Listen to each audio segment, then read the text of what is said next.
안녕하세요, 피피입니다. 오늘은 구속, 이제 뭐 좀 형사 사건을 진행하는 피고인들 입장에서는 가장 원치 않는 결과죠. 구속에 대해서 한번 얘기를 해보려고 해요.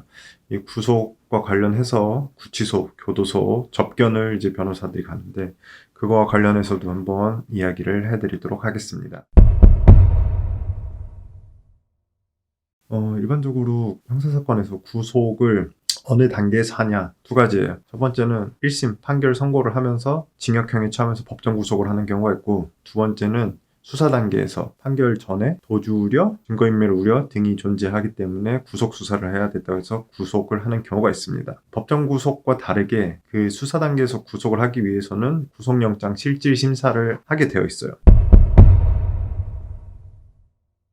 실질 심사를 이제 관할 법원 판사한테, 영장 담당 판사한테 받는데, 중요한 건 이제 범죄가 어느 정도 소명됐는지, 두 번째 도주 우려가 있는지, 세 번째 증거인멸 우려가 있는지. 그래서 전반적으로 사람이 뭐 잘잘못을 따지기 전에 우선 구속을 할 필요성이 있는지, 이게 가장 중요합니다. 제가 얼마 전에도 이제 영장 실질을 한번 다녀왔는데 긴장됩니다. 왜냐면 이 영장 실질 결과에 따라서 취소에 구속이 되거나 아니면 그냥 나오거나 둘 중에 하나예요. 근데 일반적으로 영장 실질 들어가면 기각될 확률보다는 인용될 확률이 높습니다. 통계적으로. 왜냐면 뭐 검찰이나 경찰들도 어느 정도 구속이 가능하다고 판단하기 때문에 이렇게 구속영장을 청구를 하는 거거든요. 제가 봤을 때 이거는 구속영장 선고할 사안이 아니었어요. 사안이 아니어서 뭐 아까 말씀드린 세 가지 있죠. 아직 범죄가 소명되지 않았고, 도주 우려 없고, 증거인멸 우려 없다. 즉 구속, 현재 단계에서 구속의 필요성이 없다. 상당성도 없고. 이렇게 주장을 했죠. 그리고 이제 영장실질 심사가 끝나면 이제 저희 변호사들은 사무실에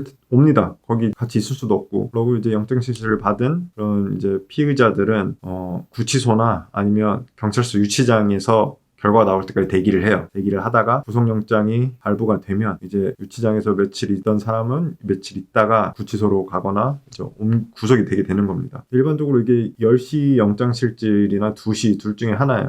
하고 보면은 이제 저녁 빠르면 뭐 오후, 늦으면 새벽에 결과가 나오거든요. 저도 이제 긴장되죠. 물론 이제 그 당사자는 제일 긴장이 될 거고, 그 경찰서 유치장 안에서 저녁에 연락이 왔어요. 경찰서 연락이 왔는데 영장이 기각됐다. 그리고 이제 구속을 피할 수가 있었죠, 다행히. 왜냐면 이거 아직 범죄가 소명이 안 됐거든요. 이게 범죄가 혐의가 있다고 명확치도 않는데 섣불리 경찰과 검찰이 선고를 한 거라고 보면 되죠. 어쨌든 이게 뭐 이렇게 법정 구속이든 아니면 수사 단계에서 이렇게 구속을 당하면 일반적으로 구치소로 갑니다. 관할 구치소로. 구속된 범죄자들이든 피고인들 다 변호사 조력을 받을 권리가 있기 때문에 구치소를 가면은 처음에 이제 변호사 자격증이랑 뭐 신분증 확인을 하고 휴대전화랑 이런 거를 다 맡깁니다. 맡기고 들어가서 이제 변호인 접견은 이제 일반인 접견보다 상당히 이제 프리해요. 예, 그래서 이제 가림막도 없고 뭐 서류도 자유롭게 주고받을 수 있고 시간 제약도 없습니다. 뭐 시간 제약에 이제 뭐 당연히 밥 먹을 시간 이런 때는 이제 안 받긴 하지만 어쨌든 그 외에 시간 제약도 별로 없고 횟수도 원칙적으로는 없어요. 이야기를 하면 이제 안에서는 뭐 구치소 안에서 이제 다른 사람들과 이제 같이 생활을 하니까 온갖 얘기들이 돌아요. 거의 뭐 전문가요 다. 이 판사는 어떻더라, 저 판사는 어떻더라, 이 검사는 어떻더라, 저 검사는 이 변호사는 어떻다, 저 변호사 어떻다, 보이스피싱은 어디가 유명하고 뭐 이런 것들 다 돌아요. 거의 전문가예요.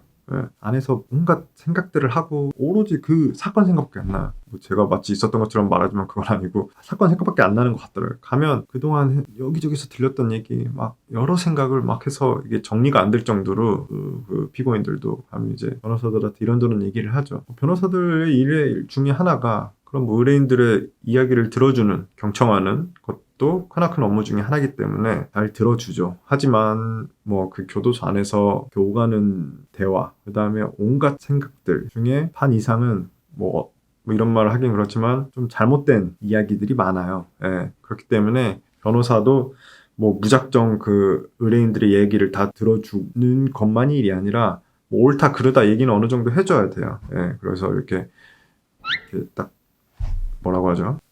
선을 그어줘야 돼요. 아닌 건 아니다. 예. 무조건 뭐 어떤 판사는 집행유예 잘 준다고 하더라. 나의 이제 집행유예로 나올 수 있지 않겠냐 이런 얘기들을 막 해요. 온갖 이 판사는 형이 세다고 하더라. 물론 판사의 성향이 있어요. 당연히. 어떤 판사도 사람이기 때문에 물론 양형 기준이 있지만 어떤 범죄에 대해서는 좀 세게 형을 때릴 수도 있고 어떤 범죄에 대해서는 좀 약하게 때릴 수도 있어요. 가치관이 차이가 있으니까 사람마다. 그렇다 하더라도 그거를 변호사가 듣고 거기에 동조하거나 하면 절대 안 돼요. 왜냐면 어떤 판사의 성향을 파악해서 아니면 어떤 판사와의 친분을 이용해서 어떤 걸 할 수 있다? 이런 얘기는 요즘 세상에는 통하지도 않을 뿐더러 옳지 않은 말이기 때문에 그런 거 전혀 별개로 법리든 판례의 태도든 양형 사유든 이런 거를 가지고 그다음에 사실관계를 잘 다투는 쪽으로 이제 안내를 하죠. 근데 이제 당사자들은 안에서 얼마나 많은 생각들을 하겠어요. 내가 왜 여기에 이러고 있는지 납득을 못 하시는 분들도 있고 반대로 정말 반성을 하시는 분들도 있고 하지만 이 모든 사람들의 한 가지 동일한 생각은 무조건 나가고 싶어 하죠. 빨리. 당연하죠. 저희 변호사들도 당연히 어느 정도 범죄를 저질러서 거기 계시는 분들도 있고 정말 억울하신 분들도 있고 범죄는 인정하지만 너무 형이 세게 받으신 분들도 있고 그런 분들이 있어요. 범죄를 저지른 분들을 옹호하거나 하진 않지만 누구나 다 억울한 면은 있죠. 어느 정도 핑계 없는 무덤은 없다듯이 어쨌든 이런 분들을 대리해서 억울함을 풀어줄 수도 있고 아니면 피해자들과 그 가해자들을 중간에서 저희가 이제 합의를 시도할 수도 있고 그 피해자분들도 사기나 보이스피싱 이런 경제 범죄들 있잖아요. 이런 거에 대해서는 사실은 가해자가 범죄자 피고인이 구속 상태에서 있는 것보다 차라리 불구속 상태에서 조사를 받더라도 그 자기의 피해 금액을 변제해 주는 게 가장 좋잖아요. 경제 범죄 한해서는 그렇습니다. 물론 경제 범죄 말고 여러 가지 강력 범죄나 성범죄도 결국에는 합의금을 주고 합의를 하고 그 중간에서 변호사들이 많은 역할을 하죠. 변호사들도 다 나름 개인적인 성향이 있고 다 가치관이 있기 때문에 합의하는 스타일도 다를 거예요. 저 같은 경우는 사실은 합의율이 나쁘지는 않습니다. 제가 합의를 잘하고 못하고를 떠나서 합의가 될 만한 사건들을 많이 했겠죠.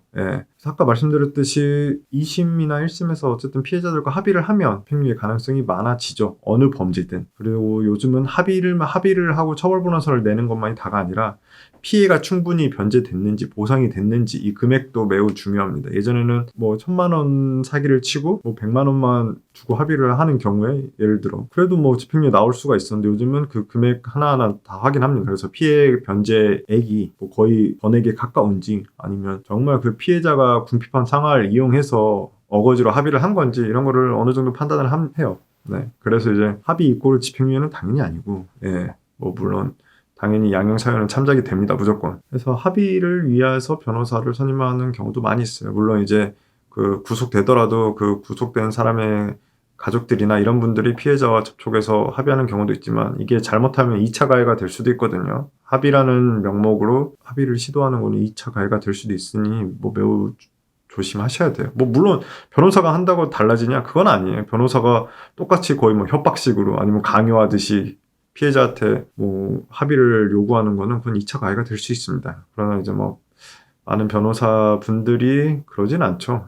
문제가 된다는 걸 알고 있고 어느 정도 다 스킬이 있기 때문에 그래서 이제 이런 구속 상태에서 합의가 되고 집행유예로 나오는 경우가 많이 있어요. 그러니까 1심에서는 합의를 못해서 구속됐다가 2심에서 합의를 하고 집행유예 나오는 경우도 많고 수사 단계에서 구속됐다가 1심 단계에서 합의를 하고 집행유예로 나오는 경우도 많이 있습니다. 그래서 어쨌든 영장실질은 무조건 참석을 해야 돼요. 참석하지 않는 경우는 거의 그냥 구속된다고 보시면 돼요. 영장실질에 들어가서 이제 내가 구속을 당하지 않아야 될 이유를 잘 설명을 하고 물론 그 일반인이 변호사를 선임 안 하고 영장실질을 가서 기각되는 경우는 흔치 않아요. 무조건 이 부분에 대해서는 무조건 변호사를 선임을 하시기를 추천을 드리고 구속이 됐다면 그때도 변호인을 선임해서 접견을 통해서 합의를 시도하든 아니면 그 소송 진행을 같이 진행을 하고 이끌어 나가는 게 아무래도 현명한 선택일 겁니다. 이상 빅변이었습니다.